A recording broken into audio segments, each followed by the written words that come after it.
Sekali lagi selamat pagi, selamat sahabat buat kita semua yang sudah join di Zoom ini. Kita akan memulaikan kita punya pelajaran Medical Missionaria tentang petunjuk diet dan makanan Anda.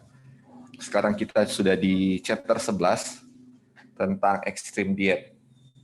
Kalau dia punya translate, keterlaluan dalam hal makanan, atau suatu hal yang keterlaluan dalam hal diet ya, atau makan ya, sesuatu yang kita makan. Jadi ini karena sudah chapter 11, kita mau bertanya ya kepada saudara-saudara, kira-kira apa yang saudara dapatkan dari chapter 1 sampai chapter 10 dalam pelajaran ini, petunjuk diet dan makanan Anda yang kita sudah pelajari. Ya, Anti Erli, kira-kira apa? Salah satunya puasa dan berdoa, Ya. sudah itu makanan yang tidak boleh berlebihan walaupun makanan sehat. Betul, betul. Ya, ada lagi kira-kira? Yang lainnya nggak ingat. Ya. Jadi jangan makan terlalu banyak, salah satu kan. Kayak ada puasa, jangan ini, jangan itu. Kebanyakan jangan-jangannya harus terus ada makan yang teratur, makan yang 5 jam, kan itu yang kita sudah belajar sejauh ini. Dan ini puji Tuhan di chapter 11 ini, kalau misalnya kita hanya belajar sampai chapter 10, kita akan merasa bahwa kita sebenarnya sudah melakukan reformasi kesehatan ya. Tetapi kalau kita belajar chapter 11, waduh, kadang-kadang saya sendiri malu juga mengaku kalau sudah reformasi kesehatan. Padahal, gimana ya? Padahal jauh sekali saya ini dari dikatakan sebagai reformasi kesehatan ya. Oke, sebelum memulai kita mau tanya lagi satu pertanyaan. Mungkin Anti Erli bisa jawab ya. Ini ada banyak orang, jadi kita kira-kira Anti Erli bisa mewakili. Bukan kira-kira ya. Anti Erli ini sejauh ini adalah seorang vegetarian atau seorang vegan ya. Saya ingin bertanya, dan nanti kita akan selesai pelajaran ini mungkin kita akan menjawab kita itu apa sebenarnya. Mungkin kita tanya ke Anti Erli aja dulu. Mengakunya vegan ya, mengakunya. Oke. Tapi Jadi, tapi nggak tahu nyatanya gitu. Oke. Terima kasih Anti Erli ya. Jadi kita kadang-kadang, oh saya vegetarian, saya vegan, ya gitu ya. Tetapi saya coba cari-cari di buat, nggak ada yang bilang vegetarian atau saya vegan. Yang ada di dalam Alkitab adalah reformasi kesehatan. Apakah orang vegan itu reformasi kesehatan? Apakah orang vegetarian itu reformasi kesehatan? Apakah seperti itu ya? Kita akan, mudah-mudahan setelah pasal 11 ini kita bisa tahu kita ini apa sebenarnya. Dan orang vegan itu nggak boleh minum madu loh. Ingat, mereka nggak boleh makan madu karena madu itu dari hewan dan lain-lain ya. Jadi apakah kita nggak boleh makan madu? Kalau kita sudah kelompokkan saya ini vegan, saya nggak boleh makan madu yang dari lebah. Karena vegan itu tidak boleh ada sesuatu pun yang dari hewan kan, termasuk madu.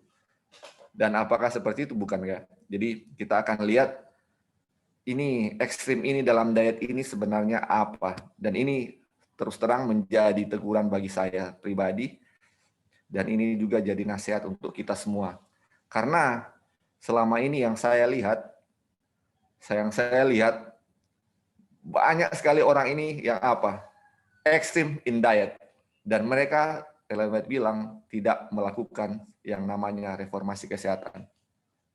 Dan kita akan mulai ya satu persatu. Kita akan baca. Ini ada sekitar 35 halaman. Jadi kita mungkin akan dalam beberapa sesi, mungkin sampai 3 atau 4 kali pertemuan untuk 35 halaman ini. Dan Bila saudara juga ada tambahan atau pertanyaan, nanti bisa ditanyakan ya. Oke, kita akan mulai. Ini dia punya judul kecilnya, keuntungan dari suatu pengaturan yang konsisten ya. Jadi pertama dia bilang begini ya, kita baca. Jadi pada umumnya pandangan dunia sangat berbeda dengan pandangan yang dipegang oleh umat Allah. Kalau di bahasa Inggris dia bilang Seventh Day Adventist ya. Seventh Day Adventist atau gereja masih Advent hari ke-7. Jadi pandangan dunia dengan gereja Advent berbeda. Tentunya ini dalam soal makanan ya. Mereka yang memajukan satu kebenaran yang tidak populer harus berdiri teguh dalam kehidupan di atas segala sesuatu. Jadi ini kelihatan, jadi pandangan tentang makanan berbeda ya. Tapi terus dia lanjut, dia bilang begini. Mereka jangan berusaha melihat betapa berbeda mereka dari yang lain. Tetapi betapa dekat jaraknya sehingga mereka dapat mendatangi mereka yang akan dipengaruhinya, sehingga mereka dapat menolong orang-orang tersebut memegang satu pendirian yang mereka sendiri menghargainya. Tindakan seperti itulah yang dapat mengangkat kebenaran yang mereka pegang. Jadi kita sudah tahu ya, Pak, oh ini saya sebagai umat Tuhan ada perbedaan pandangan tentang misalnya makanan. Tetapi jangan kita membuat, aduh ini karena saya berbeda, jadi kita kayak sudah membuat suatu jarak dengan orang-orang lain sehingga saya ini berbeda dengan Anda, saya makan ini, Anda makan itu. Jadi kayak gimana ya? Kita sudah membuat jarak karena perbedaan itu. Tetapi sebenarnya ini janganlah karena perbedaan itu membuat jarak. Justru dengan kita punya contoh kepada mereka, orang lain bisa lihat ya, aduh ini si misalnya kita contoh Ante Early ini sudah makan yang sehat dan dia kelihatannya waduh, dia dulu sakit-sakitan sekarang sudah sehat. Saya mau contohi dia. Tetapi justru yang saya lihat, dan saya juga pernah merasakan, mengalami, karena saya sudah reformasi kesehatan, saya kayak nggak mau lagi bergaul dengan orang-orang yang nggak reformasi kesehatan. Tetapi dalam kehidupan justru saya dan mereka sama sakit-sakitan. Saya sakit-sakitan. Justru saya sendiri yang kayak nggak punya daya tahan tubuh. Hujan sedikit sudah sakit, masuk angin sedikit langsung sakit. Apakah saya itu yang menjadi contoh yang baik untuk mereka? Apakah reformasi kesehatan membuat daya tahan tubuh saya menjadi turun? Tapi malah gini ya, menjadi suatu batu sandungan, orang-orang nggak mau lagi untuk mengikuti reformasi kesehatan. Itu yang terjadi ya, yang memang saya lihat sendiri dan saya alami sendiri. Bukan menjadi terang, justru menjadi batu sandungan. Makanya di sini, walaupun berbeda katanya, kita jangan membuat apa? Suatu jarak ya antara orang lain, justru menjadi apa? Suatu contoh yang baik sehingga bisa mempengaruhi orang itu membuat suatu pendirian teguh tentang apa? Reformasi kesehatan. Oke, ini baru permulaan ya. Jadi kalau ada yang mau interrupt atau mau komen silakan ya, atau mau tambahkan. Kita lanjut ya. Oh ya, silakan nih, silakan. Ya, yang kutipan pertama itu mengingatkan kita pada Tuhan Yesus kan. Oh iya, betul. Jadi Tuhan Yesus kan dalam dia punya ministry, dia makan dengan orang-orang yang berdosa. Karena dia mau, bisa turun lagi, Di. Oh iya.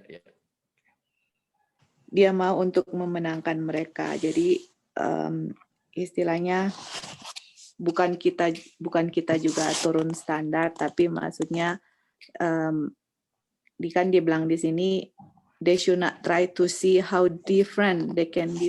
Jadi ngana kita vegan, jadi kita kayak mau promote sesuatu kepada orang itu tersebut, dan di rumah dan di keluarga yang kita tinggal itu mungkin yang kita mau kasih kebenaran mungkin mereka nggak vegan, tapi pas kita datang udah promosi seperti itu, akhirnya jadi belum apa-apa teh, so ada jarak seperti itu. Iya, betul. Nah kita ingat di guru di Wildwood itu mereka kan suka visit di gereja atau orang panggil atau di mana. Jadi katanya kalau mau pergi ke rumah mereka kan sekarang mau makan gitu. Jadi mereka suka tanya, mau makan apa atau bagaimana, what's your diet atau apa. Ya mereka bilang, oh what do you guys eat? Apa yang kamu bisa bikin? Jadi mereka juga nggak mau membawakan satu beban kepada keluarga itu. Jadi waktu kita baca di sini ya betul, mereka nggak mau membuat suatu perbedaan yang sangat mencolok, tapi bagaimana supaya bisa reach mereka, itu dia punya main point yang dibawakan di sini. Yang sama juga seperti Tuhan Yesus, bagaimana kita bisa reach orang-orang seperti itu tanpa membuat seakan-akan kita lebih jago, lebih health reform daripada kalian. Akhirnya sudah belum apa-apa sudah bikin jarak yang malah jadi kayak orang get offended. Apalagi kita itu merasa sudah health reform udah kayak self righteous begitu, Jadi orang kayak lihat, aduh sombong sekali nih orang. Jadi baru mulai di situ sudah bikin jarak ya sama orang lain. Jadi bukan seperti itu yang dibilang di sini. Oke, hanya mau tambahkan itu. Thank you. Iya, terima kasih. Ada Tambahannya. pertanyaan Oh ya, silakan Antelia. Ya. dari ceritanya Joy tadi mengenai katanya pergi ke seseorang terus apa yang kalian makan katanya gitu. Jadi kalau misalnya mereka sediakan daging, sediakan apa yang kita tidak makan, bagaimana kita menanggapinya?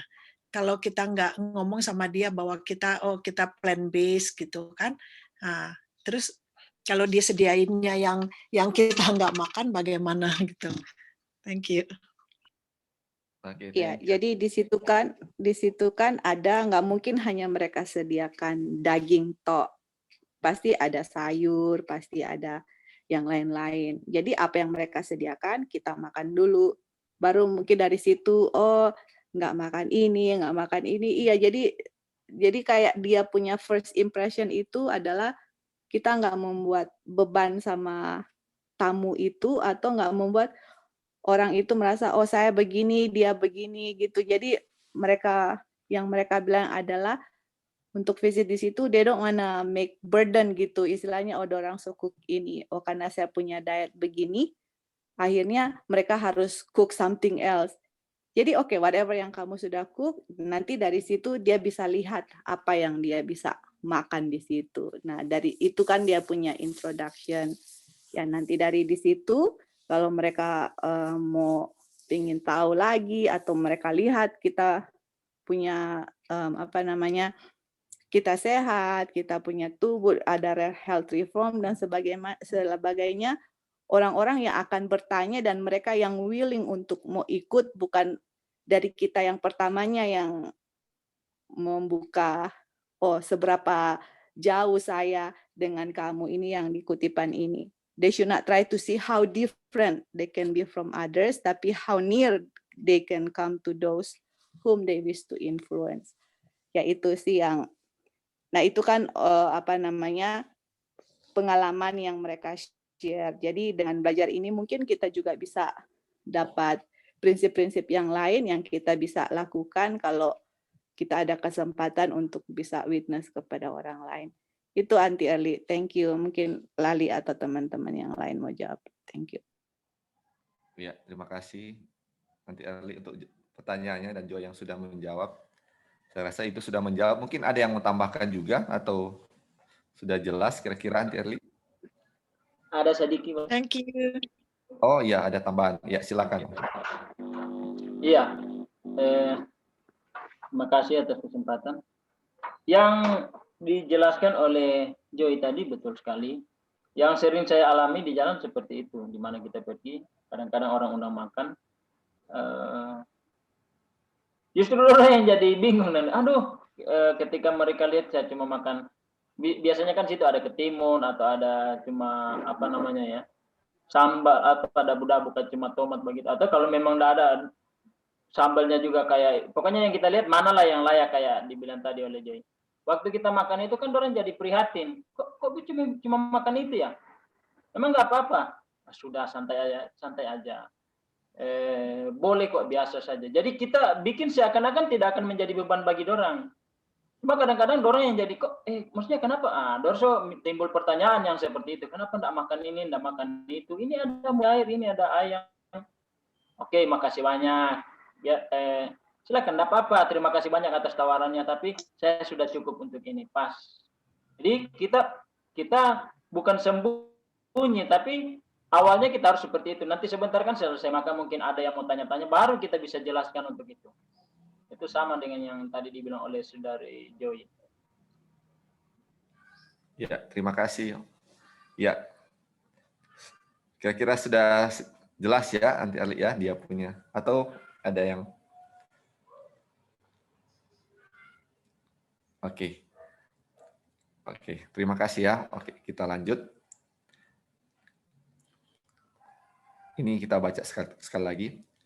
Mereka yang sedang mengikuti reformasi kesehatan seharusnya memperkenalkan manfaat memperoleh kesehatan dalam terang yang lebih baik melalui penyediaan makanan di meja makan mereka. Mereka harus memberikan teladan atas prinsip-prinsipnya agar dapat diterima oleh mereka. Jadi ini sudah saya singgung tadi ya, tentang kita yang misalnya advocate ya, atau sedang menyarankan untuk mengikuti reformasi kesehatan, seharusnya katanya ketika kita memperkenalkan ini reformasi kesehatan, hal yang pertama kita tunjukkan ya bukan soal, kamu jangan ini, kamu jangan itu, tapi tunjukkan bahwa kesehatan kita atau manfaat kita melakukan reformasi kesehatan ini ya, ini loh, saya jadi sehat, kesehatan saya lebih baik dari sebelumnya. Baru ketika kita sudah tunjukkan bahwa kita lebih sehat ya, atau bisa dikatakan lebih sehat juga dari orang yang kita sedang mau advocate ya, atau kita mau kasih pelajaran atau nasihat. Jadi maksudnya kita harus lebih sehat dulu baru kita kasih petunjuk kepada mereka atau kasih saran kepada mereka. Itu akan lebih apa? Ini akan suatu hal yang lebih baik atau lebih teladan yang dapat diterima oleh orang daripada kita sudah suruh ini, suruh itu, tetapi dia punya kenyataannya saya sama aja sakit-sakitan ya atau tidak sehat. Ini yang dia punya pembukaan ya. Jadi sebelum kita kasih tahu ke seorang lain tentang reformasi kesehatan, kita sendiri dulu harus apa? Memperkenalkan manfaat dari apa yang kita sudah jalankan, yaitu kesehatan yang lebih baik. Itu sampai di sini ya. Oke. Bisa tambahan sedikit? Oke, silakan Om Victor sebelum kita lanjut. Tapi begini, kalau soal masalah sakit itu kan fleksibel. Kita tidak bisa juga persalahkan bahwa reformasi kesehatannya yang salah. Karena kalau kita lihat James White, Nyonya White, di zamannya itu walaupun orang sudah reformasi, tapi penyakit juga yang orang dapat. Walaupun kita tahu sejarahnya bahwa itu memang rencana Tuhan, rencana setan untuk menggagalkan pekerjaan Tuhan melalui Ellen G. White. Umur 35 tahun dia dihantam, dipukul setan sampai stroke, kan? Kemudian ditolak di kamar mandi sampai jatuh tulang paha, tulang belakang yang patah kalau tidak salah, sampai dia di kursi roda sampai dia meninggal. Jadi ada penyakit-penyakit yang muncul karena memang situasi dan kondisi, bukan karena dia salah reformasi kesehatan. Nah, kalau macam orang istilahnya di zaman-zaman sekarang, mungkin kesalahan masa lalu masih ada efeknya yang akan mengakibatkan kita akan sakit walaupun kita harus reformasi kesehatan. Tapi manfaat dari reformasi kesehatan itulah yang akan membuat kita bisa percaya diri, atau kita bisa bukan percaya diri, kalau percaya diri sombong lah. Bisa menunjukkan atau kita bisa educate untuk orang lain bahwa inilah manfaatnya. Saya dulu yang biasa makan di sembarang jam, sehingga mengakibatkan saya kalau mau mimpi belum sempat 5 menit sudah mimpi, belum sempat 5 menit tidur sudah mimpi buruk. Ketika saya reformasi kesehatan, perbedaannya jauh. Advocate yang Lali bilang tadi sangat bermanfaat untuk kita berikan kepada orang lain. Jadi hal masalah sakit fleksibel, dan kita harus lihat dari sejarah kehidupannya masa lalu. Kalau orang yang tidak pernah sakit-sakit itu ya tentunya tidak akan pernah. Tapi kalau macam Tante Erli atau macam kita alami yang kerusakan fisik di zaman sebelum tahu reformasi kesehatan, ya pasti kita orang akan terima DP akibat di hari-hari tua sih, walaupun kita orang reformasi. Cuma itu akan lebih menahan, lebih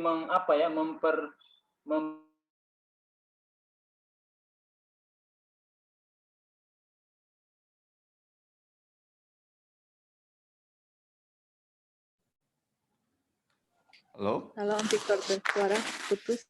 Oh ya.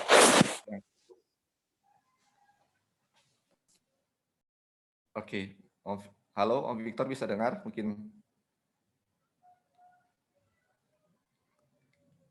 Jadi kita mau tanggapi Signalnya sedikit nggak ya, bagus kan? ya mungkin dia punya signal nggak bagus. Yang Om Victor bilang ya tentang sakit. Jadi gimana ya kalau kita mau bilang? Jadi kalau ya memang kayak Ellen White itu dia ada sakit bawaan ya, yang harusnya dia sudah mati karena dia punya sakit, tetapi Tuhan masih menjaga ya, jadi dia masih bertahan walaupun dia ada apa namanya sakit yang dahulu, tetapi dengan pengaruh reformasi kesehatan juga dia bisa bertahan sampai tua ya, istilahnya sampai tua. Dan James White itu sebenarnya kenapa dia mati muda, karena kita tahu dia juga melanggar reformasi kesehatan. Dan kita tahu reformasi kesehatan bukan cuma soal makan ya, tapi pola hidup juga, bagaimana tidurnya, banyak juga yang harus apa namanya yang termasuk dalam reformasi kesehatan, bukan soal makan saja. Dan yang mungkin tadi disinggung juga oleh Victor, jadi setidaknya maksudnya memang bukan berarti orang yang reformasi kesehatan tidak pernah sakit, tapi setidaknya tidak gampang sakit ya. Itu yang kita mau bilang, tidak gampang sakit. Misalnya kita kena, saya pribadi ya, ini kita punya keringat sedikit, terus ada lama ganti baju, langsung batuk-batuk atau apa. Terus apakah ketika dengan seperti keadaan saya seperti itu, yang dan tubuhnya yang tidak bagus misalnya, apa yang saya mau kasih tahu ke orang lain, kamu harus begini supaya nanti kamu sehat. Sedangkan kehidupan mereka apa? Lebih sehat dari saya sebenarnya. Itu kan, itu yang mau dikatakan di sini ya. Istilahnya apa sih reformasi kesehatan itu? Dari yang misalnya reform itu artinya berubah ya. Berubah dari tidak baik menjadi baik, bukan health deform. Itu akan kita bahas ya, health deform ini nanti di chapter selanjutnya. Bukan dulu yang sehat-sehat, setelah reformasi kesehatan sudah apa? Gampang sakit, bukan seperti itu ya. Oke, kita lanjut ya, supaya kita bisa ini nggak habis waktu juga. Oke, apa Kak Dolphin bisa baca Kak? Apa available? Dia punya paragraf selanjutnya. Ya, bisa. Yang ada satu golongan. Ya, boleh. Ya, thank you. Ada satu golongan yang besar yang akan menolak setiap pembaruan dengan berbagai alasan yang diberikan. Apabila mengemukakan larangan-larangan yang berhubungan dengan selera, mereka bergantung pada selera, bukannya pada pertimbangan akal sehat dan hukum kesehatan. Semua yang meninggalkan jejak kebiasaan dan memajukan reformasi akan ditentang oleh golongan ini. Dan mereka dianggap radikal. Biarlah mereka ini tetap memegang pendirian yang tetap. Tetapi janganlah membiarkan oposisi atau ejekan untuk mengalihkan dia dari pekerjaan reformasi atau menyebabkan dia sedikit meragukannya. Dia yang dipengaruhi roh yang telah menggerakkan Daniel tidak akan berpikir sempit atau tertipu, tetapi akan berdiri teguh dalam mempertahankan kebenaran. Dalam semua pergaulan, apakah dengan saudara-saudaranya atau dengan yang lain, tidak akan goyah dari prinsip. Sementara pada waktu yang sama, dia tidak akan gagal untuk menyatakan kesabaran seperti Kristus yang agung. Bila mana orang memajukan reformasi kesehatan membawanya secara keterlaluan, janganlah mempersalahkan orang lain kalau mereka tidak disenangi. Seringkali iman keagamaan tidak dipermalukan dengan cara demikian. Seringkali iman keagamaan kita dipermalukan dengan cara demikian. Dan dalam banyak kasus, mereka yang menyaksikan pendirian yang tidak tegas itu, kemudian akan berpikir bahwa tidak ada sesuatu yang baik dalam usaha reformasi ini.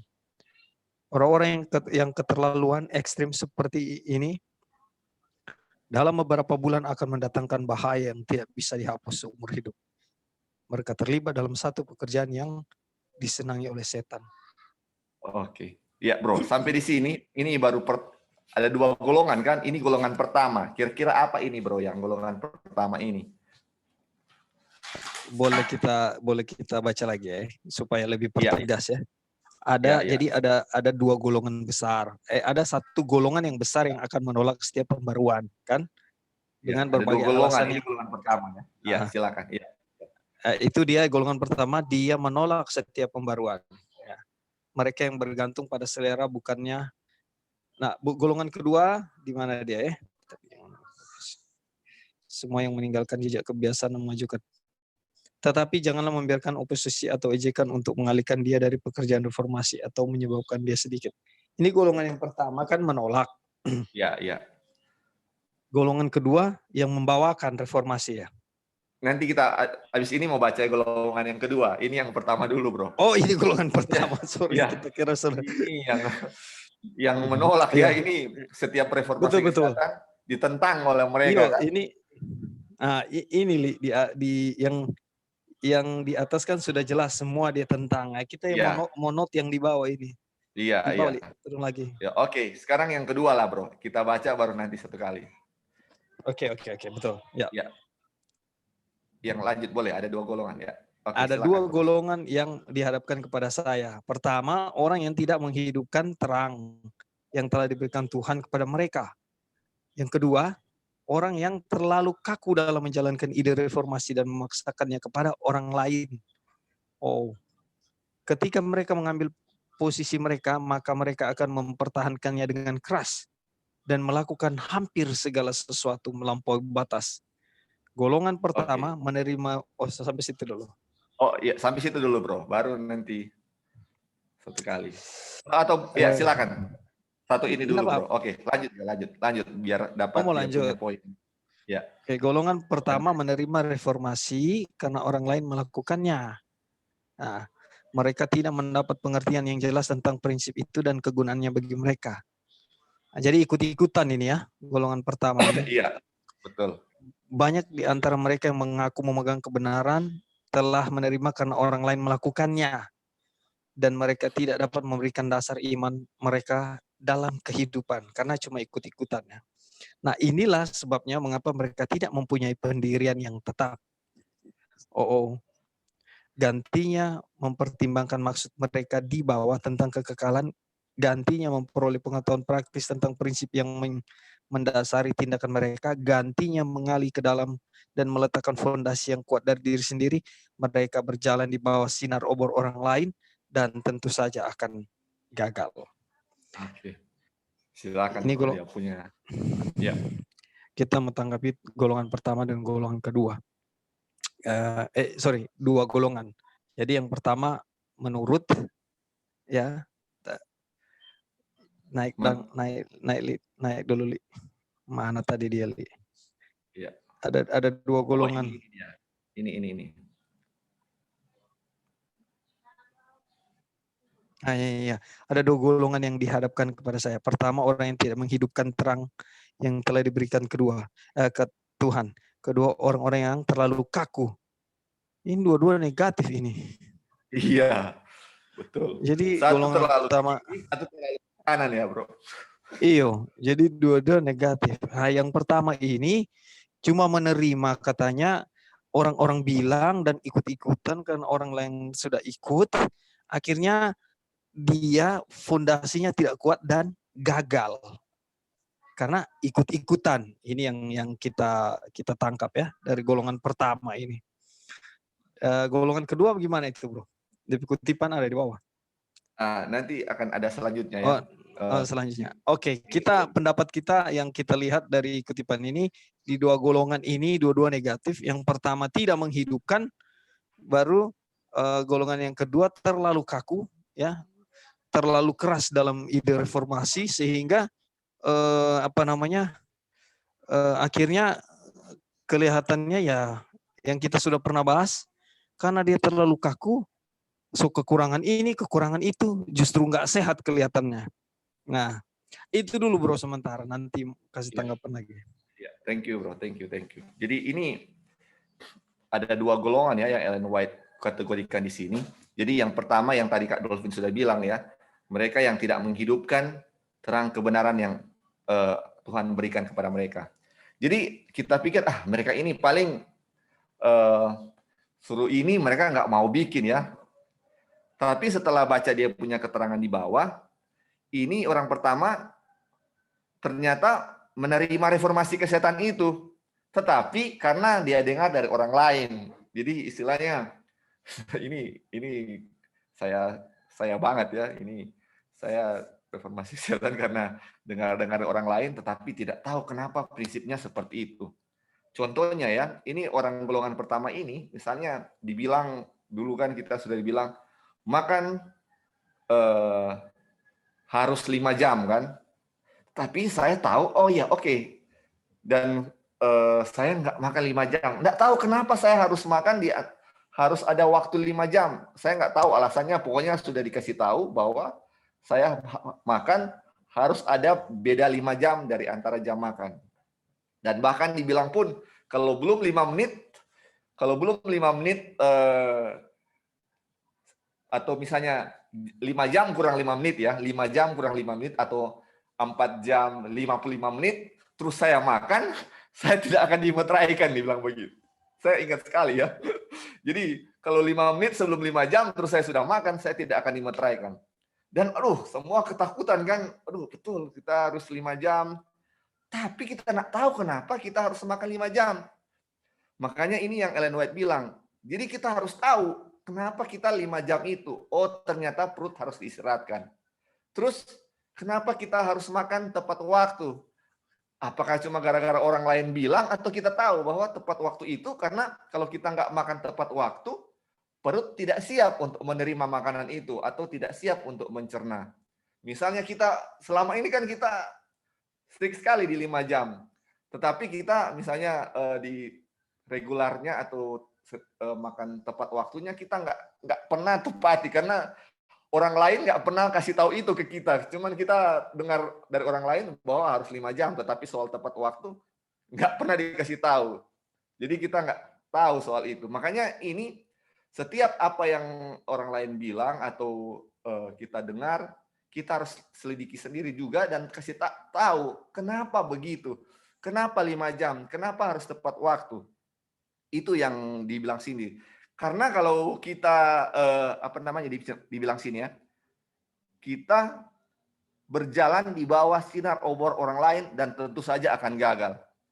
Jadi karena cuman orang lain yang bilang, begini-begini, kita sendiri nggak paham, ini sangat berbahaya ya. Kita ini dia bilang tidak punya pendirian, cuma apa yang orang lain bilang. Ini banyak sekali nasihat yang akan diberikan. Sampai sejauh ini yang dikasih tahu ya di sini. Itu golongan pertama yang Ellen White golongkan di sini. Dan golongan kedua yang sudah disinggung di sini, orang yang terlalu kaku dan memaksakan kepada orang lain. Ini yang dibilang ekstrim ya di sini, ekstrim. Jadi karena saya sudah nggak ini, nggak itu, saya memaksakan orang lain juga harus sama seperti saya. Kalau mereka nggak mengikuti apa yang saya sudah lakukan, saya akan menganggap mereka kadang-kadang saya akan bilang, tinggal tunggu waktu kamu mau binasa. Itu yang kadang-kadang muncul dari mulut saya pribadi juga ya, atau muncul dari pikiran saya. Karena saya sudah bilang, kamu harus begini, kamu harus begitu. Tetapi kita akan lihat, kita punya kebutuhan masing-masing orang apa? Berbeda ya. Itu yang ekstrim ini. Dan nanti kita akan lihat, Tuhan sangat tidak menyukai orang ekstrim seperti ini. Dan kita lihat, orang yang ekstrim ini terlibat dalam satu pekerjaan yang apa dibilang? Yang disenangi oleh setan. Dan kebanyakan yang sudah reformasi kesehatan yang saya lihat saudara-saudara, itu adalah ekstrim. Ekstrim. Yang saya, selama ini saya lihat, terlalu ekstrim. Makanya ada yang terlalu ke kiri, ada yang apa? Terlalu ke kanan. Itu yang, mungkin ada yang tambahan saudara-saudara jauh ini. Ada tambahan? Ya, silakan. Ya. Saya teringat ini waktu orang masih sama-sama dulu, ada camp meeting pertama. Tapi kalau untuk saya sih, maksudnya Dan, kita orang kan sudah belajar dari jauh sebelumnya, sejak dari tahun 2000 sudah belajar tentang reformasi kesehatan ini. Jadi memang awal-awalnya ekstrim karena baru dapat buku petunjuk diet dan makanan di tahun 2000 itu, 2001. Jadi kita belajar itu sedikit ekstrim untuk berbicara lantang di dalam gereja, tapi tidak memaksakan sih, cuma sedikit ekstrim berbicara lantang, sehingga banyak yang kasih informasi saya, coba kau baca dulu baik-baik, di satu kutipan dia bilang begini, satu kutipan dia bilang begini. Jadi waktu kita sadari itu kita baca, ternyata tidak harus seperti itu. Nah, terjadi lagi di tahun 2017 ya, orang di William Resort. Kan sudah bilang sore atau malam cuma memakan buah waktu itu kan. Lalu dicoba diterapkan itu, tapi kita yang komen untuk orang-orang yang lemah fisik dari hal cuaca yang dingin. Jadi saya, terutama kan saya, kita kalau dingin pasti kalau kita akan rasa lapar pada saat itu. Jadi karena kita belum bisa untuk memakan buah. Beda kalau di daerah Kota Manado kan, ini kan wilayah Tomohon. Makanya waktu itu di malam pertama atau malam kedua kita makan, lalu ditegur, dan itu menjadi satu hal yang sangat ekstrim sekali dan dilarang dan sampai ancaman bahwa tidak akan dimeteraikan dengan hal-hal seperti itu. Jadi saya pikir itu di bagian yang kedua ya, golongan kedua yang ekstrim, kemudian memaksakan kepada orang lain. Nah itu yang terjadi di kita orang dulu. Ya saya berharap ya itu orang lain tidak akan ada yang seperti itu lagi. Tapi persoalannya di luaran sana masih seperti itu. Kalau dapat lihat orang makan mie, mungkin dorong semua tuduh bahwa kamu makanlah itu sampai kamu binasa. Itu yang hal-hal yang seperti itu kan sampai jangan ada di antara orang. Kita orang harus mengerti tingkat keperluan orang lain. Ellen G. White pun tidak pernah memaksakan ekstrim untuk itu, walaupun dia ajarkan bahwa di saat kita sudah bisa mengerti itu, nah kalau kita sudah mengerti dia punya fondasi iman, kedudukan, apa tujuan reformasi kesehatan untuk menjadi melayani, memberikan pelayanan yang terbaik bagi manusia dan bagi Tuhan. Nah, itulah yang akan membuat kita akan tidak ekstrim, tapi berjalan dengan rendah hati dan dengan penuh pendidikan untuk membawa pekabaran itu kepada orang lain. Halo. Oke, terima kasih Om Victor. Nanti ada kutipannya ya, akan dijelaskan. Oke, silakan. Ada yang mau tambahkan tadi? Ya, silakan. Hampir sama kayak si ini Victor, kita kan hampir semua kita udah mengalaminya hampir yang sama ya. Jadi termasuk golongan pertama gitu. Kalau saya golongan pertama yang nggak tahu apa-apa, hanya ikut-ikut apa yang dibilangin. Oh iya, begini begitu. Akhirnya apa nanti gagal. Dan ada juga yang sering kita menghadapi jadi golongan ekstrim juga. Karena kita mendengar dan kita ikut-ikutan tadi, terus kita juga ngomongin sama orang lain gitu. Apa yang kita bikin, harusnya begini, padahal kita sendiri nggak tahu. Nah, itulah yang kita alami. Mungkin hampir kita mengalaminya lah ini ya. Dan sekarang puji Tuhan kita dikasih benar-benar yang nyata gitu, yang benar, yang kebenarannya. Jadi jangan sampai kita berbuat yang kita sendiri nggak tahu kebenarannya gitu, hanya ikut-ikutan dan kita sampai salah gitu ya. Nah, puji Tuhan ya diberikan firman yang langsung kita bahas bersama-sama. Thank you. Iya, thank you Anteli. Jadi kadang-kadang kita sudah di dua golongan itu ya. Ikut-ikut orang lain dan terlalu ekstrim ya. Aduh. Oke, tadi Brother Ebi mungkin. Ya, silakan. Mungkin perlu lebih diperjelas untuk kutipan yang bunyinya bahaya yang tidak bisa dihapus seumur hidup. Wah, ini serius banget ini. Oh iya, betul. Yang ini ya, yang warna kuning ini. Iya. Orang yang keterlaluan, ekstrim seperti ini, dalam beberapa bulan akan mendatangkan bahaya yang tidak bisa dihapus seumur hidup. Wah, ini luar biasa ini. Ini sangat-sangat luar biasa. Mungkin perlu diperjelas lagi. Iya, ini memang harus ditekankan ya. Betul. Berarti balik ke kutipan di atas. Ya, yang ini dari merah ini yang tadi dibaca, Dolphin baca. Jadi ini dia punya dari ini ya, kalau kita membawakan reformasi kesehatan secara ekstrim, terus mempersalahkan orang lain, kalau orang lain kalau mereka orang lain tidak senang, kita kadang-kadang mempersalahkan mereka kan. Dan kadang-kadang kalau dengan pemaksaan ini, iman kita, keagamaan kita katanya seringkali dipermalukan dengan cara demikian.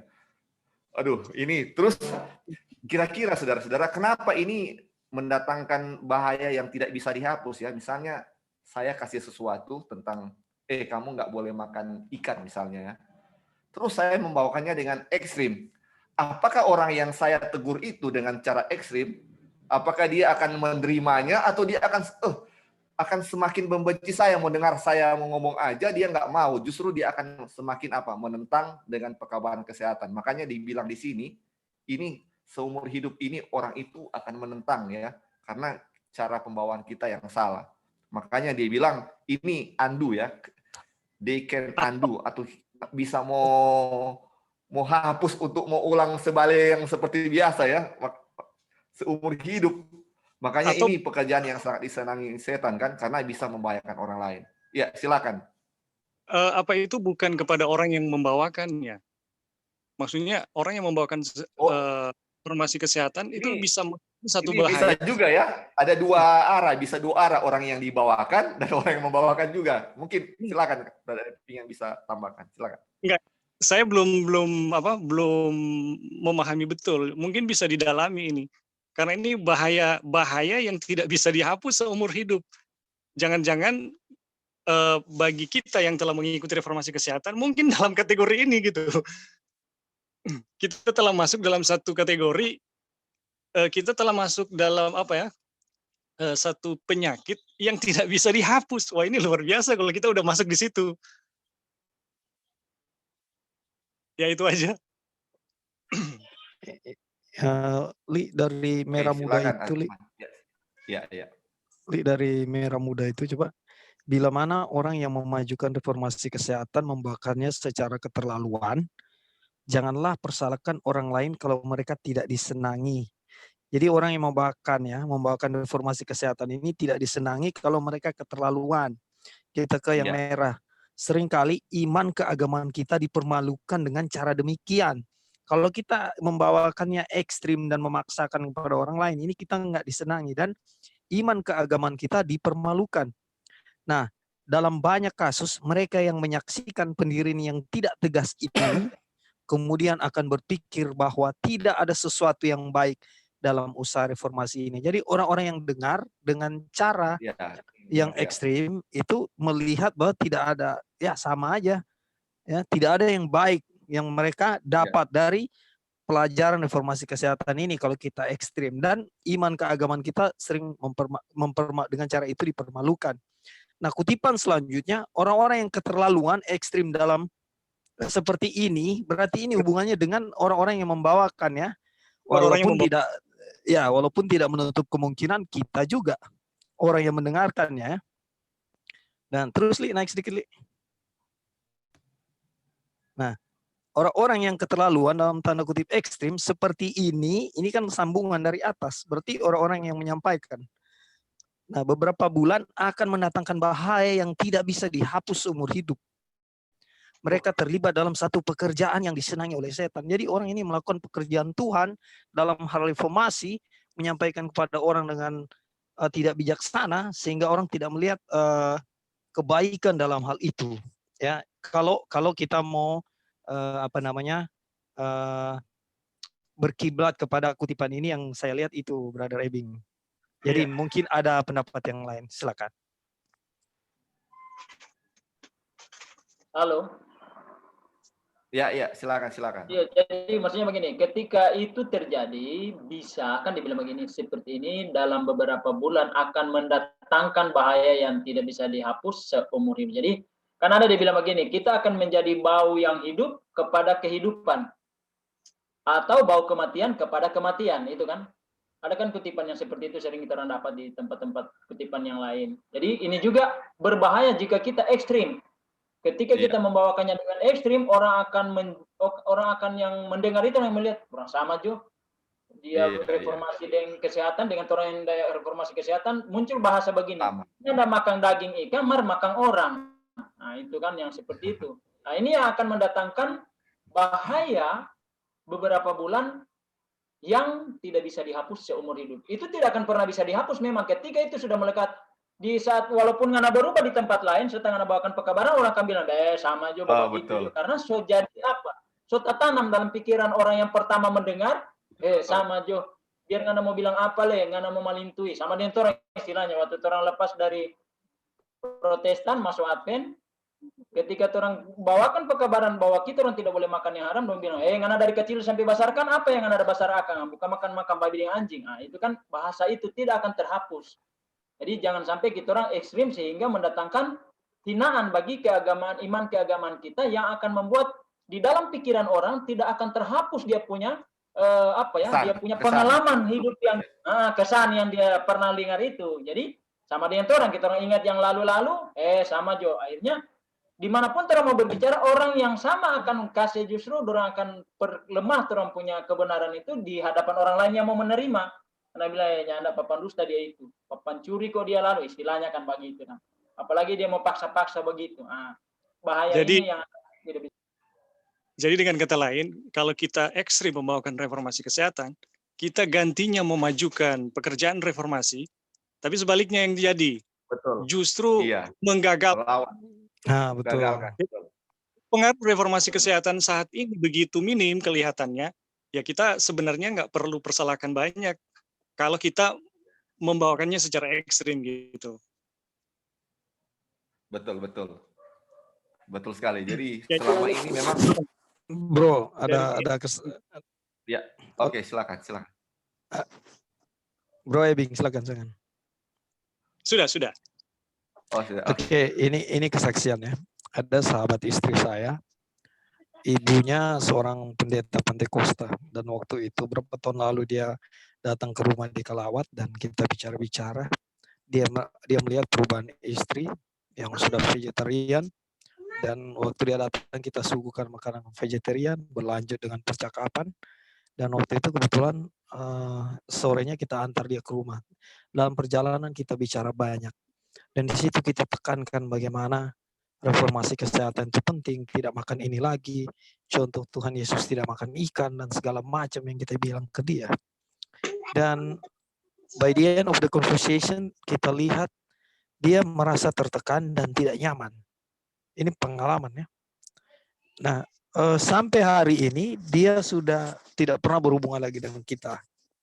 Nah, di situ kita lihat bahwa namanya dulu kita kan baru belajar, dan biasanya orang yang baru belajar itu buta-buta tanpa menyelidiki sendiri, dan langsung apa yang dia dengar tanpa dia selidiki pribadi dia langsung bawa kepada orang lain, dan akibatnya seperti ini.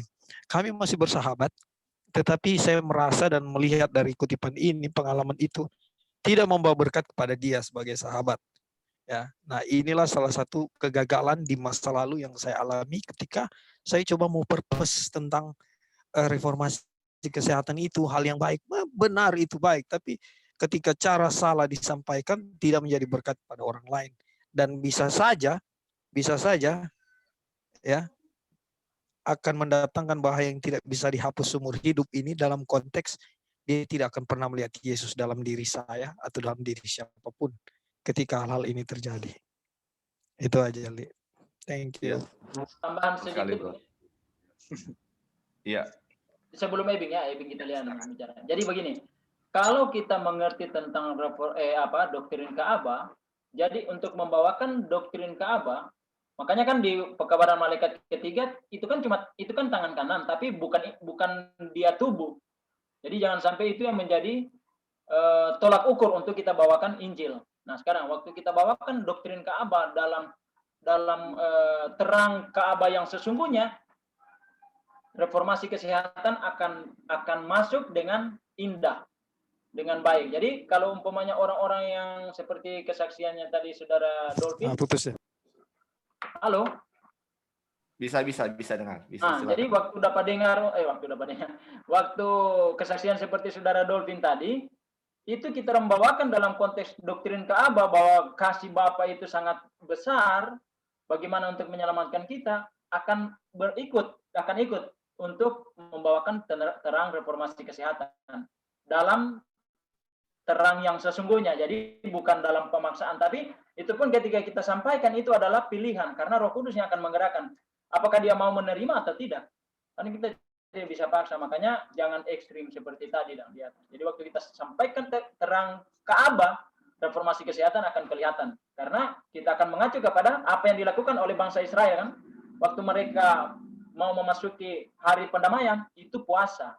Nah puasa artinya yang terus belajar lalu kan, menghindari hal-hal yang merangsang seperti itu. Jadi dalam konteks itulah yang akan membuat reformasi kesehatan akan diterima dengan sukacita. Ya, oke. Terima kasih, Victor. Ya, silakan. Ya, silakan. Oke. Iya, jadi kita waktu baca ini yang mengenai ekstrim, selalu lately Tuhan reveal kepada kita semua ini yang kita lihat adalah ekstrim. Jadi kalau ekstrim itu adalah satu terlalu ke kiri, satu terlalu ke kanan.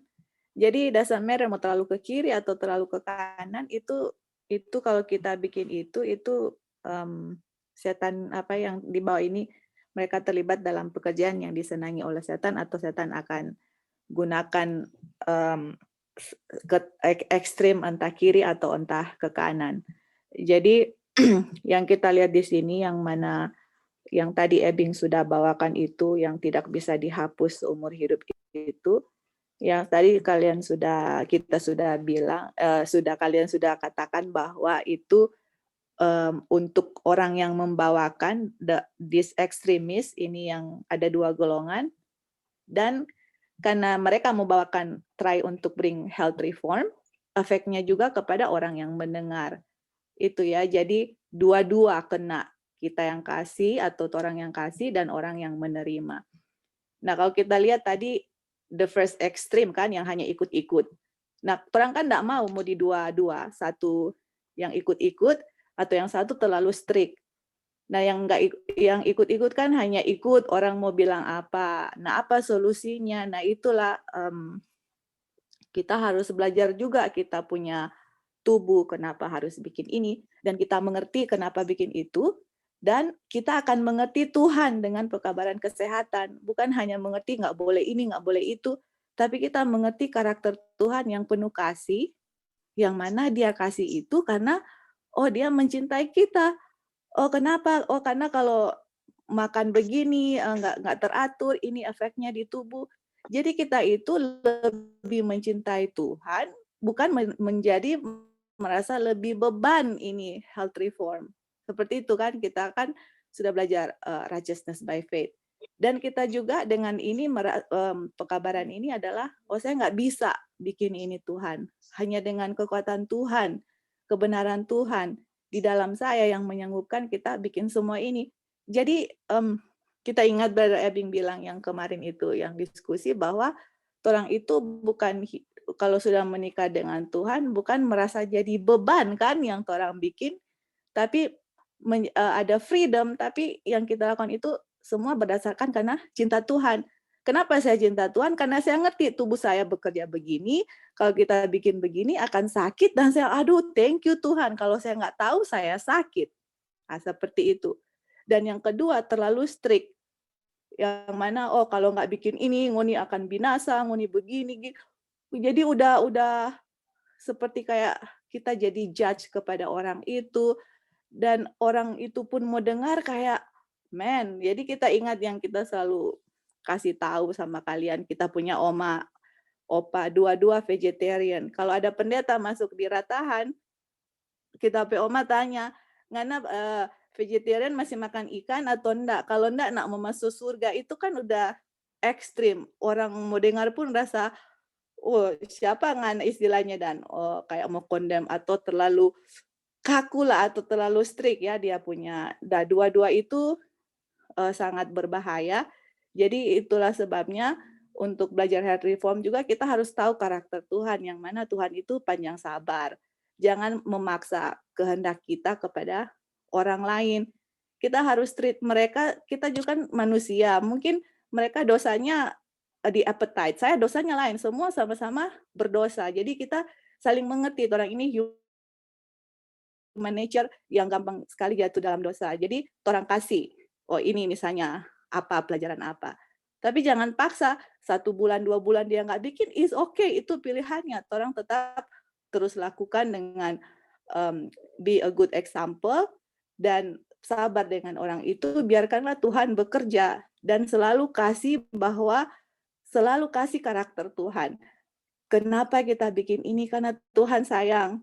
Kenapa kita bisa terangkan dengan fisiologi atau apa cara tubuh, dan orang itu akan mengerti kasih Tuhan dan dia akan ikuti karena dia cinta Tuhan, bukan jadi beban atau jadi sesuatu yang kalau saya nggak bikin ini nggak masuk surga. Jadi motifnya sudah lain. Nah itu jadi kalau semua terang kita bawakan dengan karakter Tuhan, mengerti pekabaran righteousness by faith, mengerti karakter Tuhan, semuanya itu akan indah dan nggak akan go to extreme, entah ekstrim golongan 1 atau ekstrim golongan 2. Oke, thank you, Li. Oke, thank you. Terima kasih ya, memang penting sekali ini pelajaran ini. Puji Tuhan untuk semua tanggapan dan penekanan poin-poin yang sudah kita baca tadi ya. Jadi ini memang teguran ini bukan untuk orang lain ya saudara-saudara, ini untuk kita masing-masing, dan ini kena sekali ya ke diri kita masing-masing yang ternyata selama ini terlalu ekstrim ya. Oke, kita lanjut ya. Oke. Ini Kak Dolphin boleh baca terus tadi supaya dia punya alur cerita lebih bagus, lebih pas ya. Tadi Kak Dolphin baca. Boleh lanjut, Kak. Golongan kedua mengikuti reformasi dengan pandangan yang salah. Nah, ini kedua ya. Yang pertama ya, sudah, ini yang kedua. Iya. Mereka menerapkan pola makan yang terlalu sedikit. Mereka bergantung pada makanan yang berkualitas rendah. Kalau sayur-sayur terus. Yang disediakan tanpa memikirkan kegunaannya bagi sistem tubuh. Nah, ini. Makanan perlu disediakan dengan hati-hati agar selera yang tidak dirusak dapat menikmatinya. Lanjut Bro. atau? Di sini dulu, coba. Ya, begini. silakan. Banyak orang yang mengaku sudah melakukan reformasi kesehatan. Saya salah satu di waktu-waktu awal itu seperti kutipan ini. Ya, mereka menerapkan pola makan yang terlalu sedikit. Mereka bergantung pada makanan yang berkualitas rendah.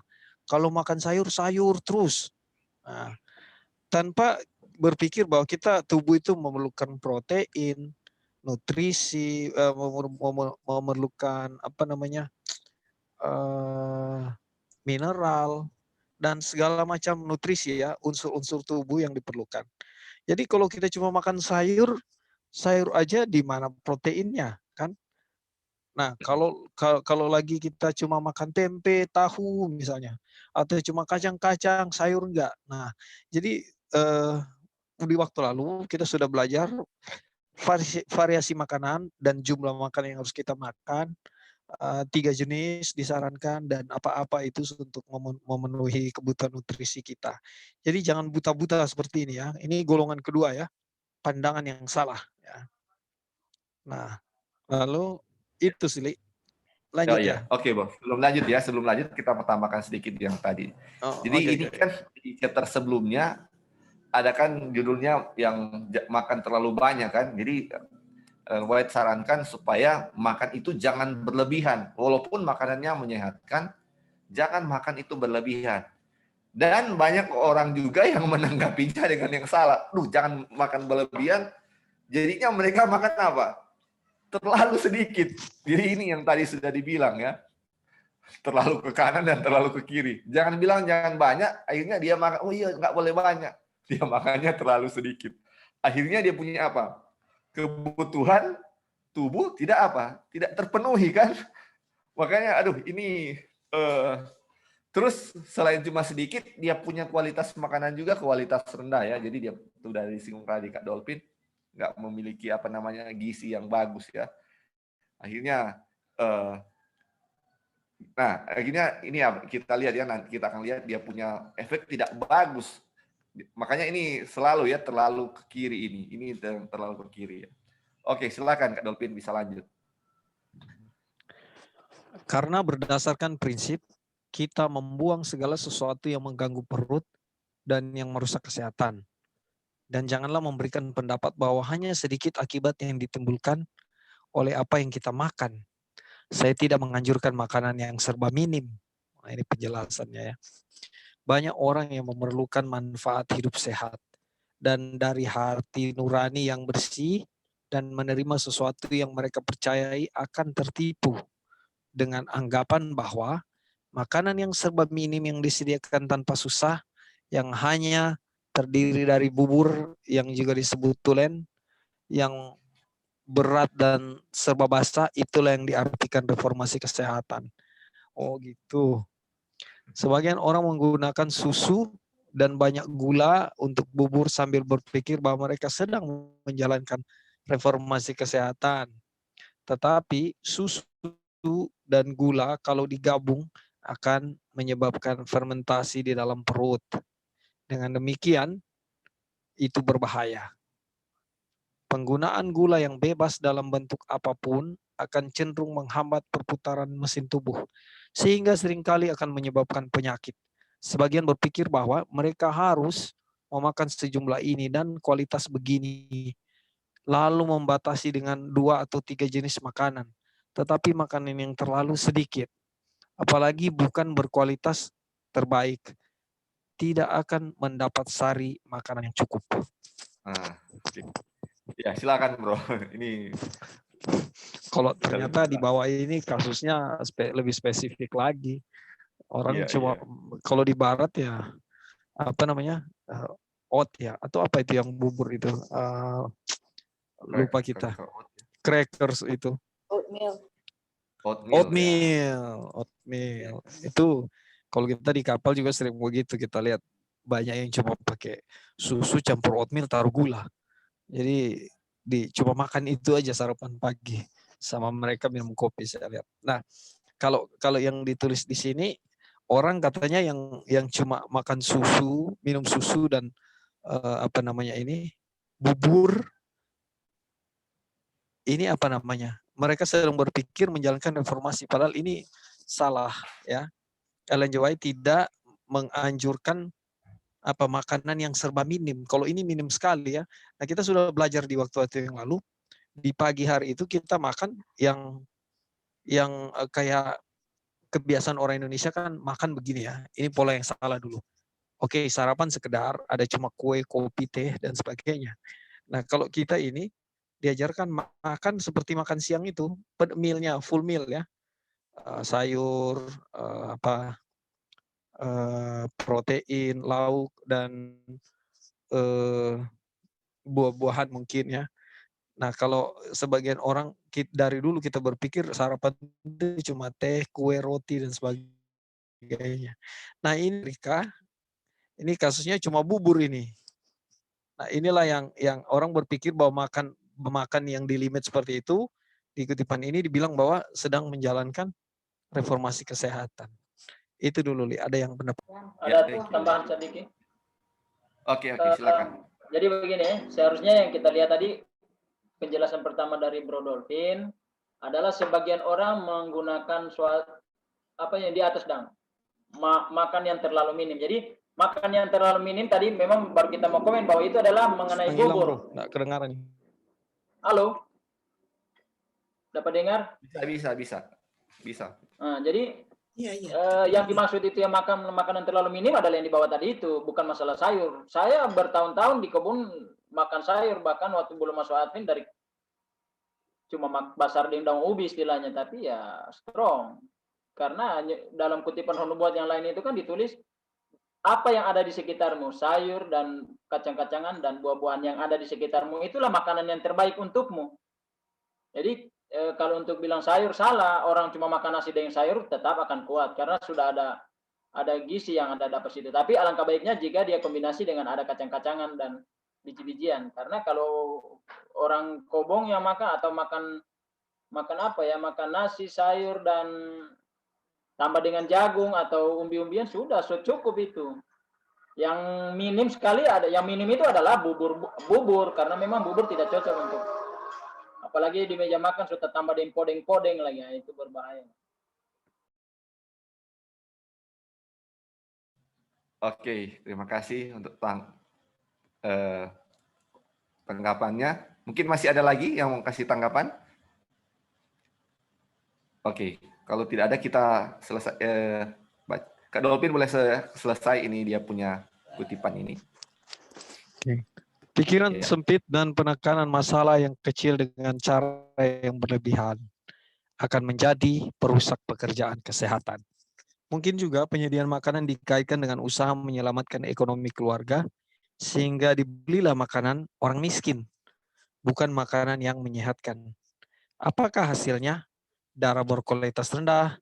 Saya telah melihat beberapa kasus penyakit yang sukar disembuhkan karena makanan yang terlalu miskin.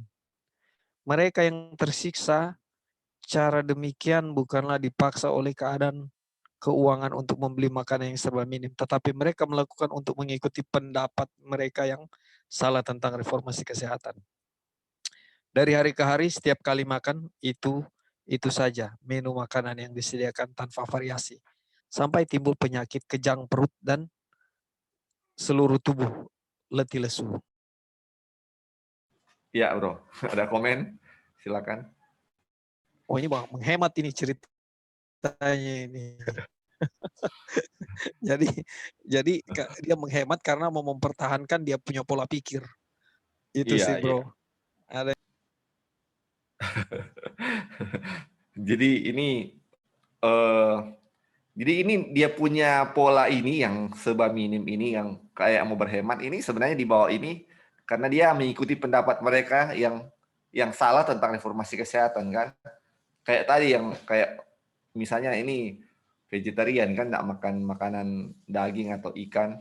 Jadi makannya setiap hari oatmeal terus ya. Ini kalau saya di barat ya oatmeal terus.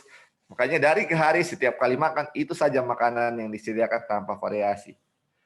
Itu ditekankan sini ini berbahaya ya kalau misalnya kita makan makanan yang tidak berkualitas atau misalnya makan bubur-bubur terus kayak tadi dibilang juga ya makan yang terlalu ini atau impoveris atau minim ya dia punya artinya dia punya gizi juga sedikit dalam makanan itu makanya ini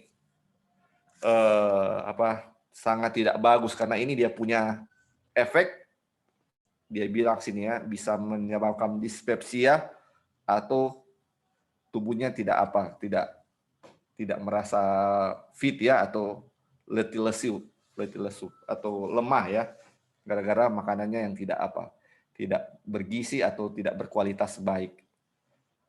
Itu ya yang dua ekstrim yang selalu. Ya, silakan. Artinya begini, Bro, kan harus segala sesuatu seimbang. Kita nggak bisa kalau sayur aja. Kalau karbohidrat karbo terus itu kan nggak bisa. Kadang-kadang begini, kita sudah makan nasi, kita udah makan nasi, makan pisang rebus, makan ubi rebus atau ubi goreng. Ini sudah karbo semua kan? Iya. Nah, jadi seimbang semuanya, ada sayur, ada protein dari kacang-kacangan, lalu ada mineral dari water, dari air, lalu ada gizi yang lengkap lah ya, gizi yang seimbang yang kita makan. Nah, yang penting porsinya tidak overeating kan, tidak berlebihan. Tapi harus istilahnya lengkap. Nah, kita nggak bisa cuma sayur terus tiap hari. Sayur pun kalau bisa divariasi tanpa berbumbu-bumbu yang seperti sudah kita pelajari kemarin itu, kan ada baik adanya gitu. Thank you, Bro. Oke, thank you. Jadi ada kutipan yang sebelumnya yang kita sudah baca juga waktu lalu kan. Jadi sebaiknya kalau satu kali makan tidak terlalu banyak. Jadi hanya 3 atau 4 jenis ya dalam satu kali makan. Tetapi dalam tiap makan harus bagusnya bervariasi ya. Jadi makan pagi lain, makan siang lain, makan malam lain. Bukan biasanya kita dari pagi sampai malam makan makanan yang sama kan. Itu dia yang. Iya. Jadi bervariasinya itu di tiap mealnya itu atau jam makannya. Bukan kalau misalnya kita makan pagi, terlalu banyak juga dia punya jenis, itu tidak bagus kan, yang sudah dibilang yang sebelum-sebelumnya kita sudah pelajari. Tetapi dia punya setiap makan itu yang harus berbeda ya. Iya. Terima kasih. Halo, Jadi Li. intinya, Li, oh ya silakan. Ya silakan. mau nanya nih. Oh ya. Orang kan studi kobong begini. Iya iya. Nah, orang apa salah kalau tiap hari, orang contoh ini tiap hari makan tahu tempe, tapi ada sayur. Iya iya. Gitu. Apa salah sayurnya orang ganti-ganti. Nah, hari ini buncis, besok kacang panjang, atau Tapi kangkung, tahunya tetap ada ya. Tapi tahunya tiap hari ada. Apa Iya iya. gimana ya? Iya. Ya, oke, Tante Mary. Ya. Ya, ada lagi atau itu aja, Tan? Cuma itu aja. Cuma iya. orang kalau nggak ada tahu tempe rasa gimana gitu. Jadi tahu tempe itu mesti ada. Iya, betul, Gitu, Li. betul. Jadi Gimana pengganti. kasih saran baik apa enggak gitu. Iya. Tapi Iya, buah juga ada. Iya, iya. Li, Jadi Li, dia punya sumber. Ya. sebelum jawab, ini pertimbangan aja ya. Mungkin Ya. bisa dipertimbangkan untuk jadi jawaban juga. Jadi begini, kan kita di waktu lalu agak dilema juga membahas tentang tahu tempe ini ya. Kalau di rumah si Alin, dia enggak mau lagi makan tahu. Karena istilahnya cuka di situ. Lalu di masa-masa lalu kita pernah bahas tentang kedelai yang di GMO gitu, yang dimodifikasi kan. Iya. Lalu ya mungkin ini jadi bahan pertimbangan juga. Apakah makan tempe itu atau tahu terus-menerus itu baik atau tidak? Atau haruskah ada kacang-kacangan yang lain pengganti protein selain tahu tempe? Itu, Li. Thank you. Ya, oke, thank you. Jadi ini istilahnya tahu tempe ini kan sebagai sumber protein ya. Jadi karena kita tahu makan sayur aja cuman vitamin atau apa yang dari sayur tidak cukup kan, kita harus tambah kacang-kacangan. Jadi yang available itu pengganti ikan itu yang biasa dulu kita makan adalah tahu tempe kan. Jadi itulah yang setiap hari ada kan. Dan seperti Kak Dolphin juga bilang tadi ya, yang soal cuka, penggunaan cuka dan penggunaan kedelai yang GMO. Dan saya juga ada kutipan yang pernah saya baca juga, kadang-kadang katanya kita terlalu nggak boleh makan ini, nggak boleh makan itu, akhirnya kita mengalami kekurangan gizi karena ini ada GMO, ini ada ini, terus kita nggak makan lagi istilahnya, dan akhirnya kita kekurangan gizi karena terlalu banyak dengan takut dengan hal-hal tersebut seperti itu ya. Jadi ini makanya jadi timbul pertanyaan tadi, apakah kalau kita makan tahu terus-menerus, apakah nggak bagus? Jadi kalau kita nggak makan, gimana dia punya solusi ya? Mungkin ya, oke. Kayaknya Baik. sudah ada yang mau jawab juga. Ya, silakan, Bro. Ada tambahan? Ya, Boleh silakan. dikasih naik sedikit? Iya. Di sini ya.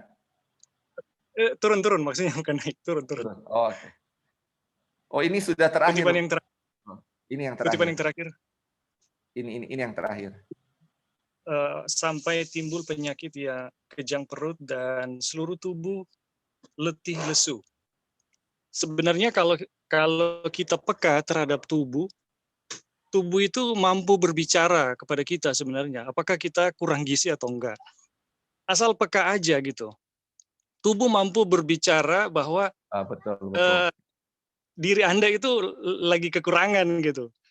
Nah, ini Ellen White menyertakan cuma salah satu ya, kejang perut. Sebenarnya ada banyak, tapi biasanya yang menyertai sebelum penyakit itu letih lesu.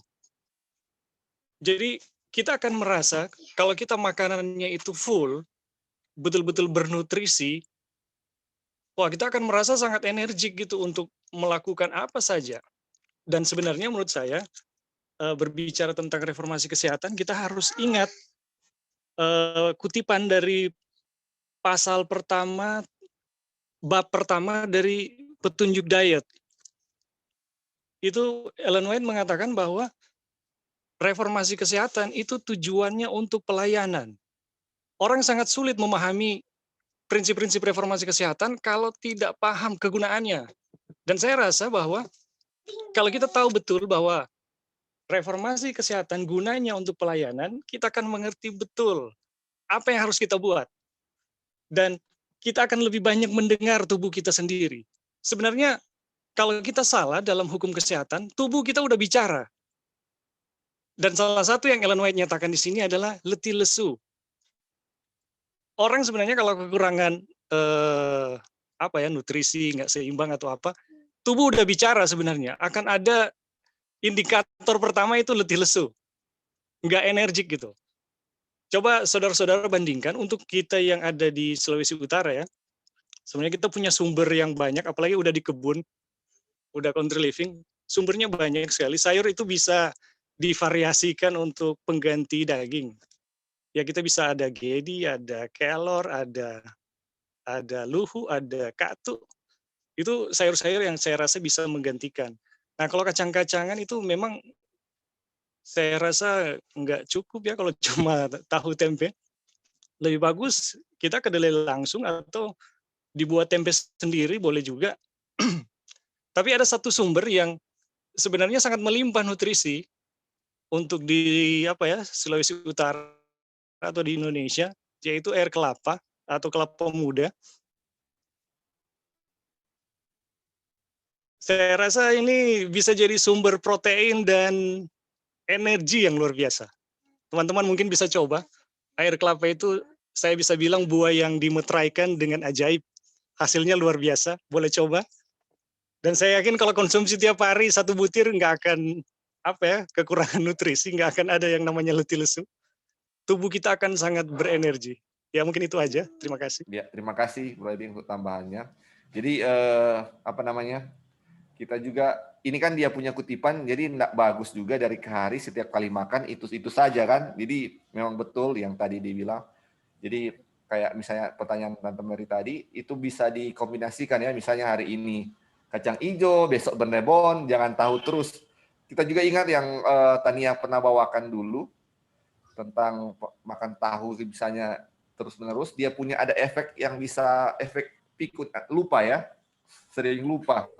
Kadang-kadang kita pikir, aduh sudah bagus ya, karena makan tahu itu dia punya protein, tapi itu efeknya juga nggak bagus kalau setiap hari konsumsi itu terus. Jadi banyak sekali pilihan, ada bernebon, ada kacang hijau, tadi dibilang juga kedelainya langsung, kita bikin sup atau apa, bisa ya, itu dia punya variasi. Jadi bisa divariasikan. Tahu bisa aja, tetapi jangan setiap hari, bisa diselang-seling ya, atau di tiap 1 minggu sekali kah bisa. Tapi jangan setiap hari. Mungkin itu jawaban saya ya, mungkin ada tambahan lain juga. Loli. Ya, silakan Kak Sus. Ya. Sayur juga sebenarnya banyak mengandung protein. Seperti selada air, bayam. Iya. Apalagi kecamba alfalfa ya. Cuman di sini susah ya cari alfalfa. Nah, lalu pokcoy, asparagus, brokoli. Tuhan kita adalah Tuhan yang hebat. Bukan hanya kacang-kacangan, tapi sayur-sayuran ada kalsiumnya, ada proteinnya, lengkap juga. Dan contohnya kacang merah juga bisa dibuat perkedel, kacang hijau, bisa dibuat variasi supaya tidak ketergantungan dengan tahu tempe ya, atau kacang kedelai. Karena kacang kedelai memang GMO ya, harus dikurangin kalau bisa.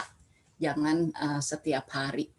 Jadi pelan-pelan nanti lama-lama akan terbiasa dengan hal-hal yang baru gitu. Ya, terima kasih Kak Sus. Jadi ini semua saran ya, ini tidak ada suatu paksaan supaya kita mengikuti apa yang kita sendiri ya lakukan ya, tetapi sesuai dengan prinsip kesehatan. Ya, silakan. Ya, halo. Halo. Sorry, Bing, kita maksudnya ini cuma mau sisip. Oke, ya silakan. Oke, jadi begini.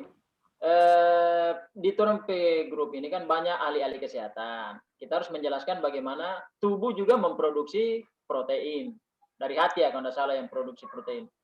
Jadi penjelasan ini harus lebih detail masalah anatomi tubuh. Yang kedua, saya percaya dan beriman hanya sesuai dengan kutipan Roh Nubuat. Nyonya White bilang begini. Dan melalui terang ilham Roh Kudus, dia bilang, kamu makan apa yang ada di tempatmu.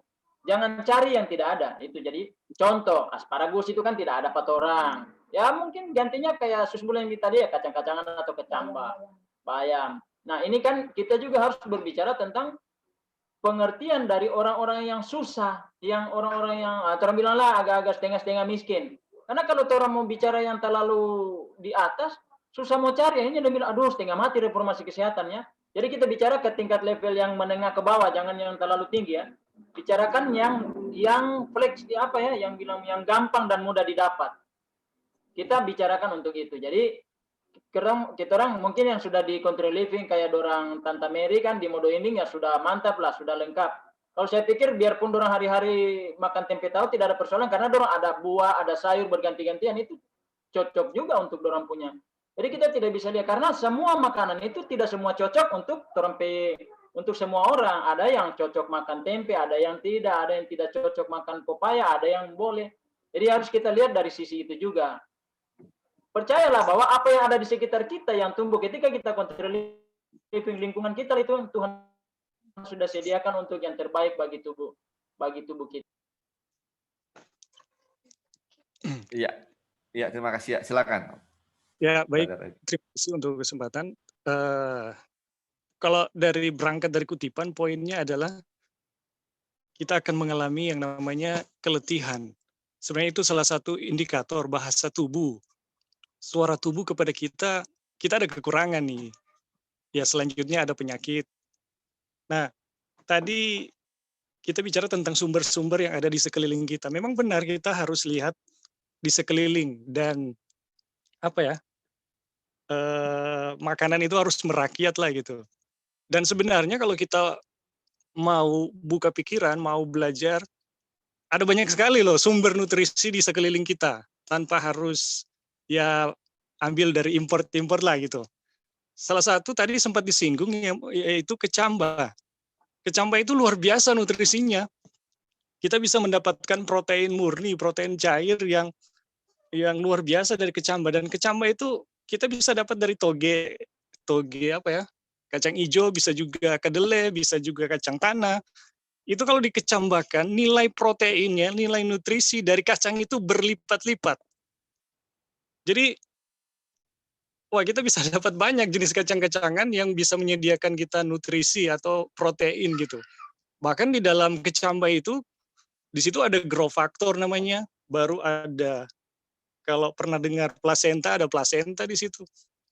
Itu nutrisi-nutrisi super yang bisa memasok energi untuk tubuh kita gitu. Dan saya rasa ya itu bisa dapat di sekitar kita. Tapi poin dari kutipan itu yang paling penting adalah kita bisa dengar bahasa tubuh kita. Ketika tubuh mengalami ketidakseimbangan, sebenarnya tubuh telah bicara. Kalau kita peka dengan tubuh kita akan tahu bahwa kita harus mencari sesuatu untuk memenuhinya. Saya rasa kita sukar mendengar bahasa tubuh tersebut.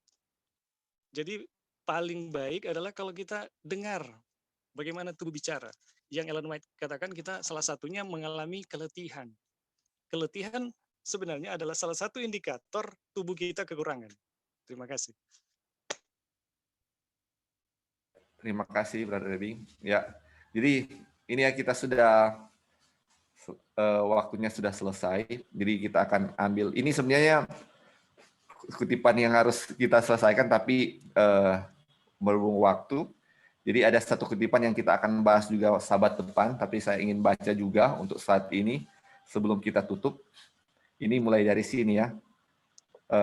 Reformasi makanan mempunyai alasan yang benar-benar masuk akal. Pelajaran ini harus dipelajari secara meluas dan mendalam, Dan tidak ada orang yang harus mengkritik orang yang lain karena praktik kehidupan mereka dalam segala hal tidak cocok dengan kehidupannya sendiri. Nah, beda-beda ya. Jadi kita nggak bisa bilang juga ya. Adalah mustahil membuat satu peraturan tanpa variasi untuk mengatur kebiasaan setiap orang. Dan janganlah seorang membuat dirinya patokan untuk semua orang. Jadi kalau saya makan ini, nggak bisa jadi saya patokan ya, masing-masing beda ya. Terus dia bilang ini, tidak semua orang dapat memakan makanan yang sama.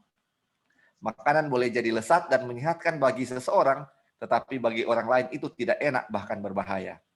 Ada yang tidak bisa menggunakan susu, tetapi orang lain bertumbuh subur dengannya. Ada yang tidak bisa makan kacang, tetapi orang lain lahap dengannya.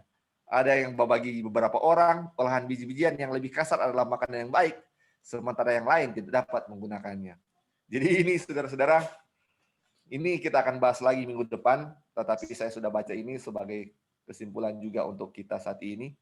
Jadi seperti Brother Ebing bilang tadi juga, biarlah tubuh kita yang merasakannya. Kalau kita sudah merasa lemas, berarti ada something wrong, sesuatu yang salah juga ya. Kita harus perbaiki. Misalnya, mungkin pola makan saya yang tidak bagus. Tetapi pola makan seseorang tidak menjadi patokan kita ya. Itu yang kembali dibilang. Mari kita baca nubuat juga.